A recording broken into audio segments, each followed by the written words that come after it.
mais um tanque concluído, né? Graças a Deus. Tá aqui o aterro, feito tudo na PC. Lucas, operador nota 10.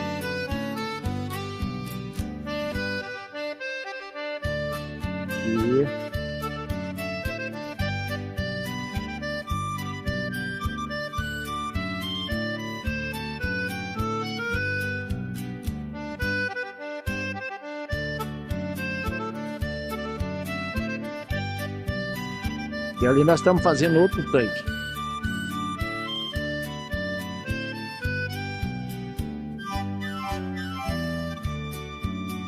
O dali vai ser menor.